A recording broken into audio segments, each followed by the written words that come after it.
Une femme qui ne sait pas faire à manger n'est pas mariable. Une femme qui ne sait pas nettoyer la maison n'est pas mariable. Une femme qui a connu beaucoup d'hommes n'est pas mariable. Une femme qui porte tatouage n'est pas mariable. Une femme qui se décape la peau n'est pas mariable. Une femme qui n'est pas douce n'est pas mariable. Une femme qui n'est pas soumise n'est pas mariable. Une femme qui n'est pas mariable. Ok. Les mecs sont les premiers à étaler des lourds critères, des tas et des tas de critères pour distinguer la femme qui est mariable de celle qui n'est pas mariable.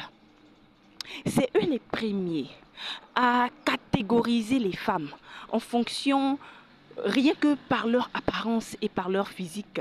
Ils jugent que celle-là est une bonne femme et que celle-là n'est pas une bonne femme. Mais quand nous, on décide de faire la même chose, ça les énerve. En gros, ils veulent nous catégoriser tels des aliments, des choses, des trucs.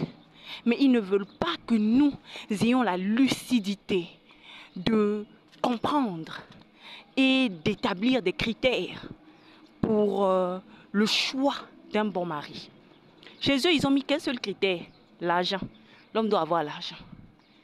Mais au-delà de ça, rien. Il peut être sale, impoli, insolent, infidèle, violent, méchant, méprisant, enfantin. Non, l'essentiel c'est que c'est un mec et qu'il a un peu d'argent, il est mariable. J'ai fait une vidéo où je disais que le mariage est la seule institution qui confère à l'homme le titre de chef sans qu'il n'ait de compétences humaines établies. Beaucoup de mecs sont venus m'insulter, sont venus me laver. Messieurs, ce n'est pas notre problème. Maintenant là, les critères bêtes, des trucs comme ça, on n'est plus là-bas. L'argent seul ne suffit plus. Vous aviez dit que, à part votre corps, qu'est-ce que vous avez à apporter à un homme? Vous nous répétez ça tout le temps. À part le corps, qu'est-ce que tu as apporté à un homme? Mais moi maintenant, je viens poser la question aux hommes. À part l'argent, qu'est-ce que tu as apporté à une femme?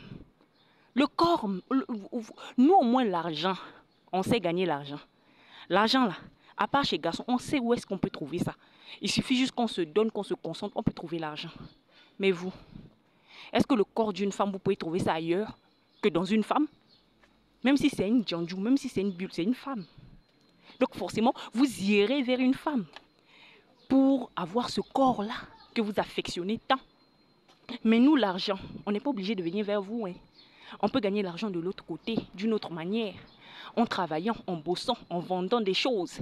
Oui, ce n'est pas forcément l'homme qui peut nous donner l'argent. Tous les hommes ne sont pas mariables, je le dis et je le répète. Tous les hommes ne sont pas mariables. Tant qu'un homme n'a pas su développer des compétences humaines, des valeurs et des principes clairs et nets, il n'est pas mariable. Un homme qui ne connaît pas l'empathie n'est pas mariable. Un homme qui ne connaît pas la fidélité, le respect, il n'est pas mariable. Un homme qui ne respecte pas les lois qui régissent le mariage n'est pas un homme mariable.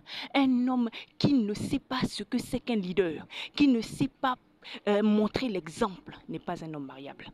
C'est aussi simple que ça. Voilà.